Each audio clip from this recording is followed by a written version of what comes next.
فجر کی سنتوں کے بارے میں آتا ہے کہ بہت ہلکی قرات کرتے تھے، یہاں تک کہ حضرت عائشہ فرماتی ہے مجھے شبہ گزرتا کہ شاید آپ نے سورۃ فاتحہ بھی نہیں پڑھی، یعنی مختصر ترین. اس سے پہلے تہجد کی نماز طویل ترین ہوتی تھی، پھر آپ فجر کی سنتوں کی پہلی رکعت میں قل یا ایھا الکافرون اور دوسرے میں قل ھو اللہ پڑھتے تھے، اور قرات بھی تیز ہوتی تھی. حضرت جابر بن سمرہ بیان کرتے ہیں کہ رسول اللہ صلی اللہ علیہ وسلم نماز فجر میں سورۃ قاف والقرآن المجید اور اس کی مانند کوئی اور سورت پڑھتے تھے، یعنی زیادہ یہ پڑھتے تھے یا اتنے ہی سائز کی کچھ اور. رسول اللہ صلی اللہ علیہ وسلم نے ہمیں مکہ فتح ہونے کے بعد فجر کی نماز پڑھائی. صحابہ کہتے ہیں پس سورۃ مؤمنون یعنی قد افلح المؤمنون شروع کی، یہاں تک کہ موسیٰ اور ہارون علیہ السلام یا عیسیٰ علیہ السلام کا ذکر آیا تو نبی صلی اللہ علیہ وسلم کو کھانسی آ گئی اور آپ رکوع میں چلے گئے. حضرت عمرو بن حریث روایت کرتے ہیں کہ انہوں نے رسول اللہ صلی اللہ علیہ وسلم کو نماز فجر میں واللیل اذا عسعس یعنی سورۃ تکویر پڑھتے ہوئے سنا، اذا الشمس کبرت. حضرت عقبہ بن عامر روایت کرتے ہیں کہ میں سفر میں رسول اللہ صلی اللہ علیہ وسلم کی اونٹنی کی مہار پکڑے ہوئے چل رہا تھا.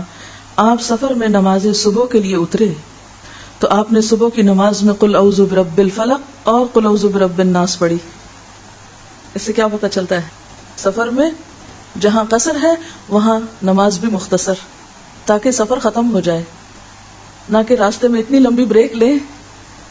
تو اس سے دین کی وسعت اور حالات کے تقاضوں کے مطابق اس کا ڈھلنا پتہ چلتا ہے.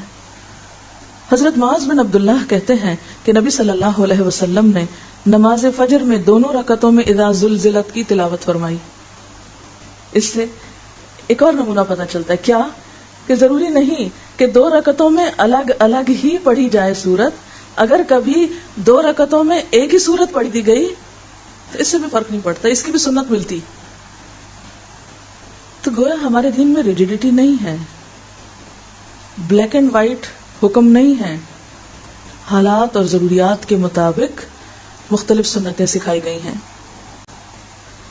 تو اس سے کیا پتہ چلتا ہے کہ آپ صلی اللہ علیہ وسلم فجر کی سنتیں مختصر پڑھتے، قل یا ایھا الکافرون اور قل ھو اللہ پڑھتے، فرض لمبے پڑھتے روٹین میں، لیکن حسب ضرورت آپ نے اختصار بھی فرمایا اور دونوں رکعتوں میں ایک سورت بھی پڑھی. یہ ہے خلاصہ ساری گفتگو کا.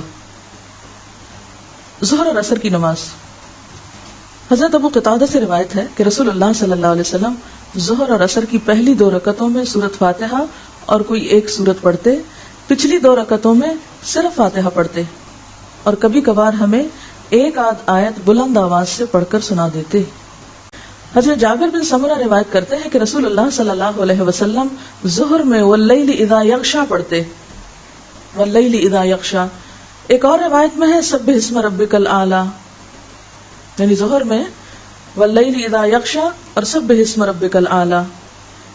حضرت جابر بن سمرہ کی ایک اور روایت میں ہے کہ نبی صلی اللہ علیہ وسلم کا ظہر اور عصر میں والسماء ذات البروج اور والسماء والطارق پڑھنا احادیث میں آیا ہے. اب یہ دیکھیں نا، ان صورتوں کے تقریباً سائز ملتے جلتے ہیں، والسماء والطارق، سبح اسم ربک الاعلی، اور اسی طرح والسماء والطارق اور والسماء ذات البروج، یہ ظہر کے لیے. اور عصر کے بارے میں آتا ہے کہ عصر کی نماز کی لینتھ ظہر کی نماز سے تقریباً نصف ہوتی تھی، یعنی عصر میں پڑھی جانے والی صورتیں پھر ظہر سے نسبتاً مختصر ہوتی تھی. مسلم کی روایت میں آتا ہے کہ ظہر کی آخری 2 رکعتوں میں 15 آیات کے برابر بھی آپ نے قرات کی ہے. یعنی یہ کوئی ایک ہارڈ اینڈ فاسٹ رول نہیں تھا کہ صرف سورۃ فاتحہ پڑھنی ہے، آپ نے کبھی کبھار آخری 2 رکعتوں میں بھی قرات کی ہے. ٹھیک ہے، یعنی دونوں طریقے ملتے ہیں.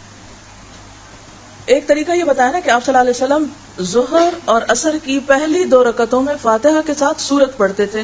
سورت کون کون سی؟ سبح اسم ربک الاعلی والسماء والطارق والسماء ذات البروج جیسی صورتیں. ٹھیک ہے، اور آخری 2 رکعتیں کیا تھی؟ سورت فاتحہ. پھر اس کے بعد عصر کی نماز میں بھی اسی طرح، لیکن عصر کی جو صورتیں تھی وہ ظہر کی نسبت ذرا اور چھوٹی ہوتی تھی. کبھی کبھی آپ نے ظہر کی باقی 2 رکعتیں جن میں عموماً سورۃ فاتحہ پڑھی جاتی تھی اس میں بھی سورت پڑھی ہے. یعنی اس سے کیا پتہ چلتا ہے کہ ظہر کی باقی 2 رکعتوں میں اگر کبھی آپ نے سورت پڑھ لی تو کیا ہوگا؟ غلط نہیں ہوگا. نماز مغرب نماز مغرب میں حضرت جبیر بن مطعم روایت کرتے ہیں کہ میں نے نبی صلی اللہ علیہ وسلم کو نماز مغرب میں سورۃ طور پڑھتے ہوئے سنا ہے، سورۃ طور پڑھتے ہوئے سنا۔ اسی طرح ایک اور صحابیہ نے، خاتون ہے ام الفضل کی بیٹی حارثہ، وہ کہتی ہے کہ میں نے آپ کو مغرب میں سورۃ والمرسلات عرفا پڑھتے سنا۔ طور اور مرسلات ملتی جلتی ہیں سائز میں، لیکن آپ نے ہمیشہ مغرب کی نماز مختصر نہیں پڑھی، طویل بھی پڑھی ہے، حتیٰ کہ ایک روایت میں آتا ہے کہ آپ نے مغرب کی نماز سورۃ آراف کے ساتھ پڑھی اور اس سورت کو 2 رکعتوں میں پڑھ ڈالا، یعنی پورا کر دیا دونوں رکعتوں میں۔ لیکن یہ روز کا معمول نہیں تھا کہ مغرب میں آپ سورۃ آراف جتنی سورت پڑھیں۔ ایسا کیوں کیا؟ یعنی ضروری نہیں کہ مغرب ہمیشہ مختصر ہی ہوگی، مغرب طویل بھی پڑھی جا سکتی ہے۔ اس سے مغرب کا وقت بھی پتہ چلتا ہے کہ مغرب کا وقت عشاء سے پہلے تک رہتا ہے، اگرچہ افضل وقت جو ہے ابتدا کا ہے، لیکن اگر کوئی شخص شروع میں پڑھتا ہے اور پھر وہ طویل ہو جاتی ہے اور اندھیرا ہو جاتا ہے، جیسے فجر کی نماز میں اندھیرے سے روشنی ہو جاتی ہے، اسی طرح اگر مغرب میں روشنی سے اندھیرا ہو جاتا ہے، ذرا لمبی قرات کسی وقت ہو جاتی ہے، تو اس میں بھی حرج نہیں، اس کی رخصت ہے۔ پھر ہے نماز عشاء۔ حضرت براء بن عازب روایت کرتے ہیں کہ میں نے رسول اللہ صلی اللہ علیہ وسلم کو نماز عشاء میں والتین والزیتون پڑھتے ہوئے سنا، اور میں نے نبی صلی اللہ علیہ وسلم سے زیادہ خوش آواز کسی کو نہیں سنا۔ والتین والزیتون جو ہے، یہ کتنی لمبی صورت ہے، عشاء میں والتین والزیتون پڑھا، کیوں؟